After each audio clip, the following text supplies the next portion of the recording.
You know those moments when someone pushes you just a little too far? Well, I used to think I'd seen everything, until a woman from my HOA banged on my door demanding access to my private pool. But that wasn't even the crazy part. She actually called the police on me. Let me take you back.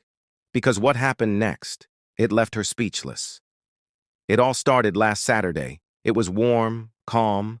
I was enjoying my morning coffee by the pool when I heard yelling. I turned, and there she was. Clipboard, sunglasses, entitled Walk, Karen.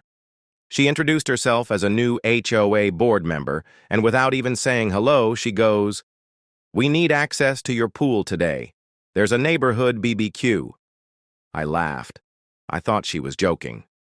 No, seriously. The board voted. It's community property now. I calmly told her, "This is my private residence. It's not part of the HOA amenities." Her eyes narrowed. "We'll see about that." 2 hours later, I hear sirens. No joke. She called the cops. Said I was violating HOA community use rules. I stood there in my own backyard, stunned. When the officer arrived, he seemed confused too. I handed him my deed, the HOA boundary map, and my lawyer's note clarifying my property isn't under shared access. The cop looked over at Karen and said, "Ma'am, you're trespassing. If you don't leave, you'll be cited." Her face went pale. She started stammering about how she didn't mean to cause trouble. But the damage was already done. Turns out, this wasn't her first stunt. Neighbors began coming forward. She demanded access to driveways, backyards, even private guest houses. One guy said she made his grandma cry after telling her her garden was against HOA color standards. So, I did what I do best. I'm a retired construction lawyer. 20 years of fraud cases and legal battles. I gathered testimonies, photos, violations, brought it to the HOA president. Guess what? Karen was immediately removed from the board.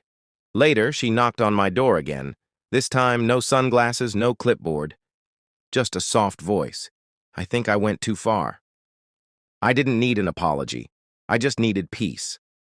I told her, next time you want something, try asking, instead of calling the cops. So yeah, sometimes standing your ground makes people think twice, especially when they assume you won't fight back. And if you're dealing with your own HOA Karen, stay calm, know your rights, and keep your pool locked.